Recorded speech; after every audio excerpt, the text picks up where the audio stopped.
If we are to focus on a true foreign policy black hole from the current administration, you would be hard-pressed to find even a serious Democrat who understands such things are not pointing right at Libya.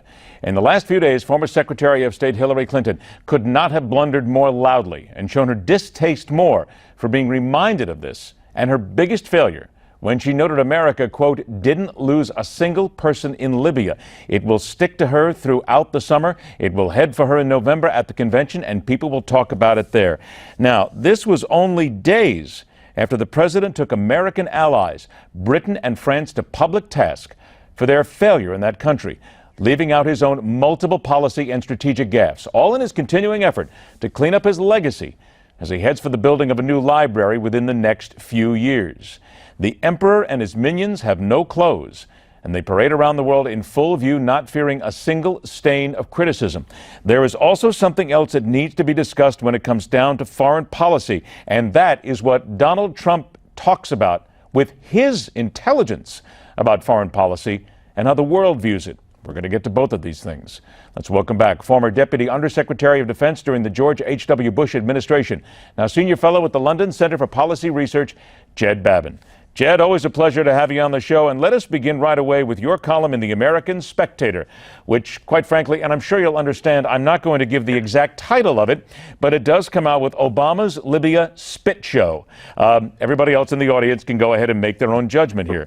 Is it not fair to say, though, that, as I pointed out in the beginning here, that the president is doing everything he can to spin Libya, but this is a president and an administration that has got to show some they never will, but needs to show some responsibility for their failures in Libya? Well, they should, obviously, and they have been in the cover-up mode since the Benghazi attacks. We know that. I mean, if you go back to the point papers, the talking points that were written that night and throughout the days following the attacks, they were trying desperately to say that they were not guilty of a broad policy failure, because that's exactly what this is.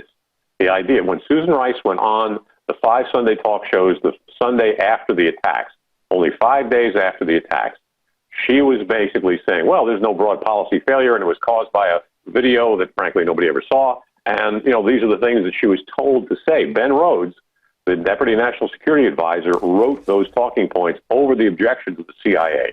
And quite frankly, this is the part of the real record here of Hillary Clinton that nobody's hearing about. Let me stop you right there for a second here, Jed, because you mentioned Hillary Clinton. Is it not fair to say, though, that if Hillary Clinton becomes president of the United States, that what we've seen here from Obama, President Obama, with regard to Libya, Syria, other places like that, it will not change? It is going to be more of the same and more whitewash. Oh, absolutely. I mean, it's not just whitewash, it's complete incompetence. I mean, these people have shunned our allies, embraced our enemies, and made really just a shambles of American foreign policy and defense policy, by the way. I mean, Obama is embracing Iran, for heaven's sake, the chief terrorist nation in the world. He's shunning Israel. He's shunning Egypt, which has a Muslim president who is willing to take on the ideology of radical Islam. Nobody else seems to be willing to do that. You know, this is a president who has gone against our national interests at every turn. Let's go ahead and turn to the second part of the conversation here. Foreign policy from the potential next president of the United States. Donald Trump was on MSNBC's Morning Joe. The conversation turned to who his advisors will be and are in foreign policy. Here's what he said. Since we have some dire foreign policy issues percolating around the world right now, who are you consulting with consistently so that you're ready on day one? I'm speaking with myself, number one, because I have a very good brain and I've said a lot of things. Jed, 60 seconds to you. He has a good brain. He's talking to a lot of the right people. Meantime, the Economist Intelligence Unit said today that a Donald Trump presidency poses a top 10 risk event that could disrupt the world economy, lead to political chaos in the U.S., and heighten security risks for the United States. Your take?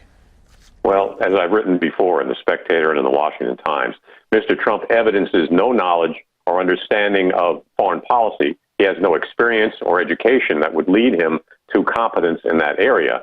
So if he's only listening to himself, that's a very dangerous situation. I know that there are some people who are trying to advise him, and I'm not going to mention names, but I think those people would be better suited than he, certainly, for making foreign policy. Jed, 20 seconds. Oh, what about those people who snap back and go, wait a minute, Jed, not every president knows everything about foreign policy when he or she takes over. That's why they have advisors. Well, that's true. But if you're not going to listen to your advisors, I mean, Mr. Trump is apparently proud that he doesn't listen to anybody. And I'm pretty well convinced he's right. He doesn't listen to anybody. So if he doesn't listen to anybody, he has no experience or expertise himself, we are in a really deep well. We're very, very much hurting in foreign policy and national security. You get advisors. There's a reason why you get advisors as the president. Indeed. Jed Babbin, always a pleasure, my friend. Thanks for joining us. Now, are Beltway Republicans about to take the next step in a major mistake of their own making, or are they, as many people have already said, dead to rights, standing absolutely firm on what they will and will not do regarding a Supreme Court nominee? That's coming up next on the fastest 60 minutes in news. This is The Hardline.